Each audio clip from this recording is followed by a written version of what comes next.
Hi everyone, this is Deepika. Welcome back. I hope कि आप सभी बहुत अच्छे होंगे। एक बार फिर से आपका स्वागत है मेरे इस प्लेटफॉर्म पर।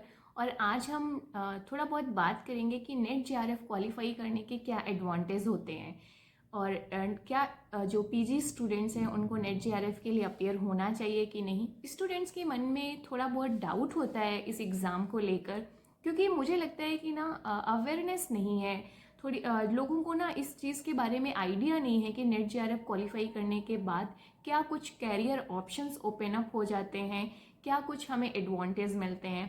क्योंकि मेरा भी एक्सपीरियंस यही रहा है कि शायद मुझे भी इसके बारे में बहुत ज़्यादा इन्फॉर्मेशन नहीं थी पहले, और जब मैं पोस्ट ग्रेजुएशन कर रही थी। और बाकी सारे जो कॉम्पिटेटिव एग्ज़ाम्स होते हैं जैसे एसएससी हो गए, बैंकिंग एग्ज़ाम्स हो गए, यूपीएससी हो गया, यूपीपीसीएस हो गया, इन सारे एग्ज़ाम्स के बारे में तो हम सबको इन्फॉर्मेशन रहती है। और टीचिंग फील्ड में आपको बीएड के बारे में इन्फॉर्मेशन होगी, राइट। आपको टीजीटी के बारे में इन्फॉर्मेशन हो सकती है, पीजीटी के बारे में हो सकती है। बट बहुत सारे स्टूडेंट्स, इवन मेरा खुद का एक्सपीरियंस ये रहा है, मैंने आसपास किसी को ये बात करते हुए नहीं देखा है कि भाई प्रोफेसर कैसे बनते हैं।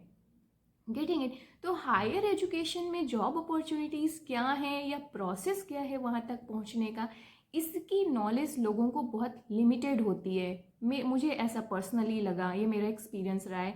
हो सकता है आप उस फैमिली से बिलोंग करते हों जहाँ पे कई सारी जनरेशन्स इस प्रोफेशन में काम कर रही हों, जो प्रोफेसर की जॉब है ये कर रहे होंगे, तो शायद आपको आइडिया हो।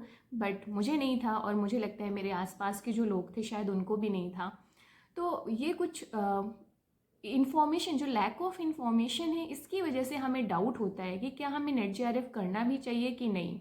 तो आज मैं इसी चीज़ पे बात करूँगी। यूट्यूब में भी आपको बहुत सारे इन्फॉर्मेशन मिल जाएगी, वीडियोस मिल जाएंगे इस रिगार्डिंग कि हाँ नेट जेआरएफ के क्या बेनिफिट्स होते हैं।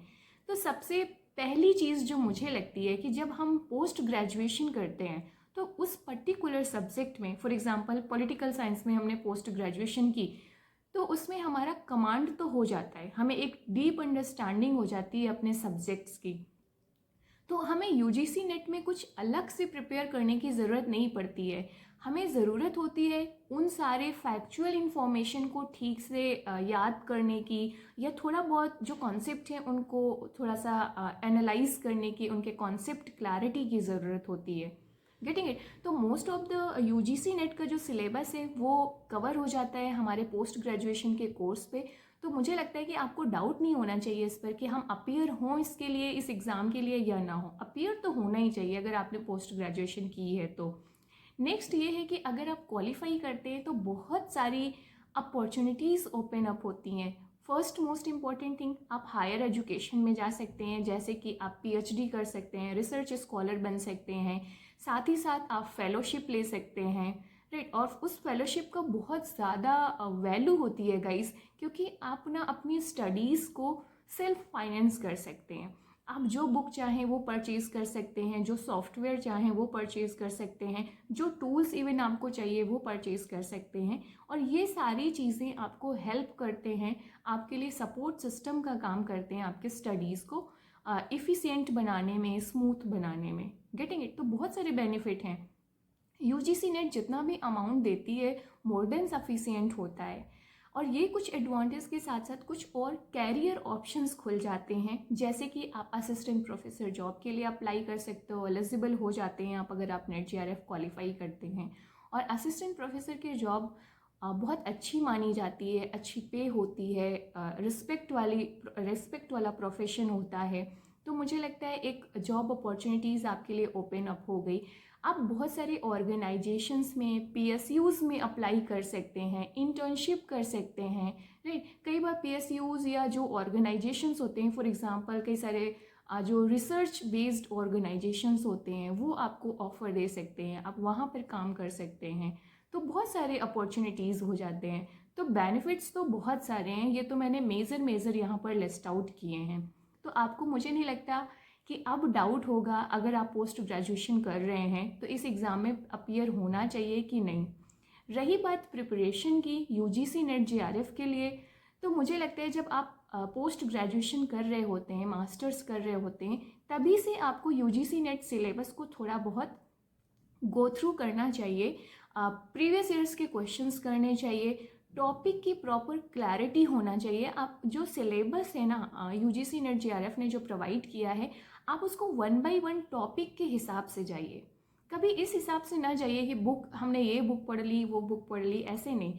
सिलेबस में जो भी टॉपिक मेंशन है, आपको ये देखना है कि उन टॉपिक की अंडरस्टैंडिंग आपको है कि नहीं, उन टॉपिक्स की कॉन्सेप्ट क्लैरिटी आपको है कि नहीं, उन टॉपिक्स में जो फैक्चुअल इंफॉर्मेशन अगर कोई है, स्कॉलर्स के नेम हो गए फॉर एग्जांपल, स्कॉलर्स की बुक्स हो गई, स्कॉलर्स की थ्योरीज हो गई, इन सारे जो एरियाज़ हैं इनके बारे में आपको क्लैरिटी है कि नहीं, आपको याद हैं चीज़ें कि नहीं, तो इन पर आपको काम करना पड़ेगा।